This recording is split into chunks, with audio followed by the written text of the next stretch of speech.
ఈ వీడియోలో వచ్చేసి మనం HTMLలో యాట్రిబ్యూట్స్ గురించి అయితే తెలుసుకుందాం. అసలు ఈ యాట్రిబ్యూట్స్ అంటే ఏంటి, దీనివల్ల యూజ్ ఏంటి అనేది కూడా ఈ వీడియోలో మీకు ఎక్స్ప్లెయిన్ చేస్తాను. కాబట్టి ఈ వీడియో ఎండ్ వరకు చూసినట్టయితే మీకు అసలు యాట్రిబ్యూట్స్ అంటే ఏంటి, దానివల్ల యూజ్ ఏంటి, వాటిని ఎక్కడెక్కడ వాడాలనేది మీకు అర్థమవుతుంది. HTMLలో ఉన్న ప్రతి ఎలిమెంట్కి కూడా యాట్రిబ్యూట్ అనేది ఉంటుందన్నమాట. ఈ ఎలిమెంట్స్కి ఉంటుంది కదా, సో ఈ ఎలిమెంట్స్కి యొక్క అడిషనల్ ఇన్ఫర్మేషన్ అయితే ఈ యాట్రిబ్యూట్స్ అనేది ప్రొవైడ్ చేస్తారు అనమాట. అండ్ అలాగే ఈ యాట్రిబ్యూట్స్ని మనం స్టార్ట్ ట్యాగ్లోనే తీసుకోవాలన్నమాట. సో మీకేం చెప్పాను, 2 ట్యాగ్స్ అయితే ఉంటాయని చెప్పాను. ఒకటి స్టార్ట్ ట్యాగ్ ఉంటుంది, ఒకటి లాస్ట్లో ఎండ్ ట్యాగ్ ఉంటుంది. ఈ యాట్రిబ్యూట్స్ ని మనం ఎలా తీసుకుంటామంటే, ఈ స్టార్ట్ ట్యాగ్ అయితే ఉంటుందో ఆ స్టార్ట్ ట్యాగ్ లో మనం యాట్రిబ్యూట్స్ ని తీసుకుంటాం అన్నమాట. అంటే మనకి యాట్రిబ్యూట్స్ అనేది ఎలా ఉంటాయి అంటే, నేమ్ అని కానీ, అలాగే వాల్యూస్ అని కానీ, సో ఇట్లా ఉంటుందన్నమాట. సో ఈ నేమ్, వాల్యూస్ వీటన్నిటి గురించి కూడా ఇంకా బ్రీఫ్ గా మీకైతే ఎక్స్ప్లెయిన్ చేస్తాను ఈ వీడియోలోపు. ఈ యాట్రిబ్యూట్స్ లో ఇప్పుడు నేను కొన్ని యాట్రిబ్యూట్స్ మాత్రం మీకైతే చెప్తున్నాను. నెక్స్ట్ వచ్చే వీడియోస్ లో ఈ ఒక్కొక్క యాట్రిబ్యూట్ ని మీకైతే ఒక్కొక్క వీడియోలో మీకైతే వస్తుందన్నమాట. ఎందుకంటే ఇవన్నీ కూడా మనం ఒక్క వీడియోలో మీకైతే చెప్పేవి కాదనమాట. వీటన్నిటికి కూడా మీకైతే నేనైతే సపరేట్ HTML ప్రోగ్రామ్స్ అయితే క్రియేట్ చేసి మీకైతే ఎక్స్ప్లెయిన్ చేస్తాను. ఈ వీడియోలో జస్ట్ మీకు ఎక్స్ప్లెనేషన్ మాత్రమే అనమాట. యాట్రిబ్యూట్స్ అంటే ఏంటి, అది ఎలా ఉంటుందని. ఇప్పుడు href యాట్రిబ్యూట్ అంటే ఏందని చూద్దాం. ఇక్కడ ఏ అయితే ఉంది కదా, కానీ దీన్ని ఏ అనేది అనకూడదు. దీన్ని వచ్చేసి మనం యాంకర్ ట్యాగ్ అని అయితే అంటాం అనమాట. ఈ యాంకర్ ట్యాగ్ ఏం చేస్తుంది అంటే హైపర్ లింక్స్ క్రియేట్ చేస్తుంది అనమాట. ఈ హైపర్ లింక్స్ ఏంటంటే, ఇప్పుడు వెబ్సైట్ లో మీరు లింక్స్ అయితే ఉంటాయి కదా, లైక్ ఒక బటన్ ఉంటుంది. సో బటన్ క్లిక్ చేస్తే మీకు వేరే వెబ్ పేజ్కి వెళ్ళడం, వేరే వెబ్సైట్కి రీడైరెక్ట్ అవ్వడం, సో ఇట్లా లింక్స్ అయితే ఉంటాయి కదా, ఆ లింక్స్ ని మనం ఈ యాంకర్ ట్యాగ్ తోనే మనం అయితే క్రియేట్ చేస్తాం అనమాట. ఈ యాంకర్ ట్యాగ్ లోపలే మనకి href అనే యాట్రిబ్యూట్ ఉంటుంది అనమాట. అంటే ఇది ఒక జస్ట్ ట్యాగ్ మాత్రమే, యాంకర్ ట్యాగ్ అనేది. దీని లోపల మనకి యాట్రిబ్యూట్ href ఉంటుంది. ఈ href యాట్రిబ్యూట్ లో మనం క్లిక్ చేస్తే మనకి ఎక్కడికి తీసుకెళ్ళాలి అనే ఒక లింక్ అయితే మనం డెస్టినేషన్ ఇవ్వాలి కదా, సో ఆ లింక్ అన్నది మనం ఈ యాట్రిబ్యూట్ లో ఇస్తామన్నమాట. అప్పుడు మనకైతే ఆ లింక్ అన్నది వర్క్ అవుతుంది, ఆ బటన్ కానీ, సో మీరు ఏదైతే ఇస్తారో అది వర్క్ అవుతుంది. కాబట్టి href యాట్రిబ్యూట్ అనేది లింక్ ని దీనికి మనం యాడ్ చేసుకోవడానికి యూజ్ అవుతుంది. నెక్స్ట్ వచ్చేసి సోర్స్ యాట్రిబ్యూట్ అనమాట.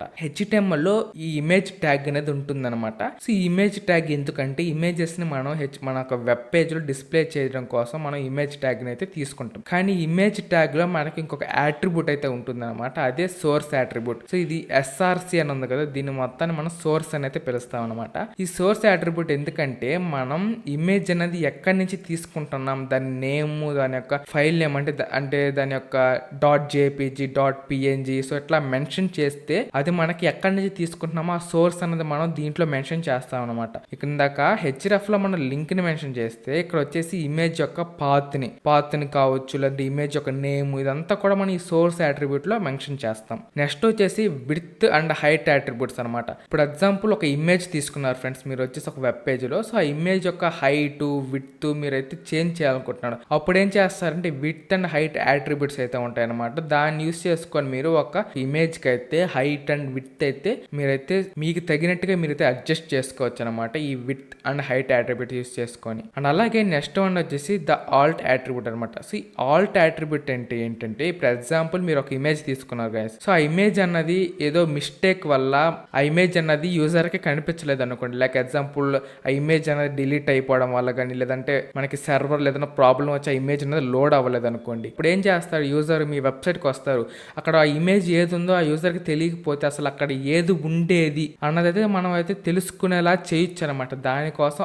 ఆల్టర్నేట్ యాట్రిబ్యూట్ యూస్ చేస్తాం. సో ఇది యూస్ చేసి అక్కడ మనం ఆ ఇమేజ్ లో అసలు ఏముంది అన్నది ఇక్కడ ఇచ్చినట్టయితే, ఆ ఇమేజ్ యూజర్ కి కనపడకపోతే ఆ టెస్ట్ అన్నది యూజర్ కనిపిస్తుంది అనమాట. లైక్ ఇప్పుడు ఎగ్జాంపుల్ ఇక్కడ ఒక ఇమేజ్ ఉంది అనుకోండి, ఇమేజ్ లో మొబైల్ ఉంది అనుకోండి, సో నేను ఇక్కడ alt equal to double quotes లో మొబైల్ అని మెన్షన్ చేసినట్టయితే ఆ ఇమేజ్ కనపడకపోతే యూజర్ కి మొబైల్ అని కనపడుతుంది అనమాట. అంటే అప్పుడు అర్థం అవుతుంది యూజర్ కి, ఓహో ఇమేజ్ లో మొబైల్ ఉండేది అని అర్థం అవుతుంది. దానికి చూడొచ్చు ఇక్కడ మీరు ఎగ్జాంపుల్, ఇక్కడ ఇమేజ్ అని ఒక ట్యాగ్ తీసుకున్నాను. ఈ ట్యాగ్ లో స్టార్ట్ ట్యాగ్ లో ఇది వచ్చేసి, సో ఈ ట్యాగ్ లో SRC అంటే సోర్స్ అనమాట. ఈ సోర్స్ తీసుకున్న తర్వాత ఇక్కడ డబుల్ కోట్స్ లో నేను ఇమేజ్ టైపో .jpg అంటే ఇది ఒక ఇమేజ్ యొక్క నేమ్ అనమాట. అండ్ అలాగే దాని యొక్క టైప్ అనేది కూడా నేను మెన్షన్ చేశాను, JPG ఇమేజ్. అండ్ అలాగే ఆల్ట్ అంటే ఆల్టర్నేటివ్ అనమాట, equal to gal with a jacket అనేది ఇచ్చాను. అంటే ఇప్పుడు యూజర్ కి ఇమేజ్ కనబడకపోతే గాల్ విత్ ఏ జాకెట్ అనేది కనిపిస్తుంది, అప్పుడు యూజర్ కి అర్థమవుతుంది. ఇప్పుడు వచ్చేసి నెక్స్ట్ స్టైల్ యాట్రిబ్యూట్ అనమాట. ఈ స్టైల్ యాట్రిబ్యూట్ అనేది చాలా అంటే చాలా ఇంపార్టెంట్ అనమాట. HTML లో ఈ స్టైల్ యాట్రిబ్యూట్ యూస్ చేసుకుని మనం లైక్ కలర్స్ కావచ్చు, ఫోన్స్ సైజు, ఇదంతా కూడా మనం యూజర్ కి చూసేటప్పుడు నీట్ గా కనిపించాలన్నా, కొద్ది కలర్ఫుల్ గా కనిపించాలన్నా మనమైతే ఈ స్టైల్ యాట్రిబ్యూట్ అనేది మనకి చాలా అంటే చాలా ఇంపార్టెంట్ అనమాట. లేకుంటే జస్ట్ మనకి టెస్ట్ మాత్రమే కనిపిస్తుంది మనం HTML యూస్ చేసుకొని వెబ్ పేజెస్ క్రియేట్ చేయాలంటే. అంటే మీకు స్టైల్ అంటే కూడా CSS కిందకే వస్తుంది. సో CSS గురించి నెక్స్ట్ వచ్చే వీడియోస్లో మీకు వస్తుంది. సో స్టైల్ అంటే పేరులోనే ఉంది, మన వెబ్సైట్కి మనం కొంచెం స్టైల్ అయితే యాడ్ చేస్తున్నాం అనమాట. అది వచ్చేసి ఎలా ఉంటుందంటే ఇప్పుడు ఎగ్జాంపుల్ ఈ పారాగ్రాఫ్ ట్యాగ్ ఉంది కదా, సో దీనికి వచ్చేసి నేను స్టైల్ చేయాలనుకుంటున్నా. సో ఇక్కడ స్టార్టింగ్ ట్యాగ్ అయితే ఉంది. సో ఇక్కడ నుంచి ఇక్కడ వరకు స్టార్టింగ్ ట్యాగ్, దాని మధ్యలో content end tag. Starting tag లోనే తీసుకోవాలని చెప్పా కదా మీకు అట్రిబ్యూట్స్. సో స్టార్టింగ్ ట్యాగ్ లో నేను style equals to double quotes లో కలర్ రెడ్ అని ఇచ్చా. అంటే ఈ టెక్స్ట్ కలర్ అనేది మనకి చేంజ్ అయిపోద్ది అనమాట. This is a red paragraph అన్నది కదా, అది మనకి నిజంగానే రెడ్ లో వస్తుంది అనమాట. నార్మల్ గా మనం ప్రింట్ చేస్తే బ్లాక్ లో కదా రావాలి. నేను ఇప్పుడు దాని యొక్క స్టైల్లో దాని యొక్క కలర్ అనేది చేంజ్ చేశా కాబట్టి అది రెడ్లో వస్తుంది అనమాట. అలా స్టైల్ అట్రిబ్యూట్ వర్క్ అవుతుంది. అండ్ అలాగే నెక్స్ట్ వన్ వచ్చేసి లాంగ్ అట్రిబ్యూట్ అనమాట. సో లాంగ్ అంటే ఏంటంటే లాంగ్వేజ్ అనమాట. మనం మన యొక్క వెబ్ పేజ్ యొక్క లాంగ్వేజ్ ని డిక్లేర్ చేయొచ్చు అనమాట. అంటే మన వెబ్ పేజ్ అనేది ఏ లాంగ్వేజ్ లో ఉంటుంది, లైక్ ఇంగ్లీష్ లా లేదంటే మీరు తెలుగులో ఒక వెబ్ పేజ్ క్రియేట్ చేస్తున్నారా అన్నదైతే మీ ఇష్టం అనమాట. మీరైతే అక్కడ లాంగ్వేజ్ అనేది మెన్షన్ చేయొచ్చు. అది వచ్చేసి మీరు HTML స్టార్టింగ్ ట్యాగ్ లో అయితే మీరైతే మెన్షన్ చేయాల్సి ఉంటుంది అనమాట.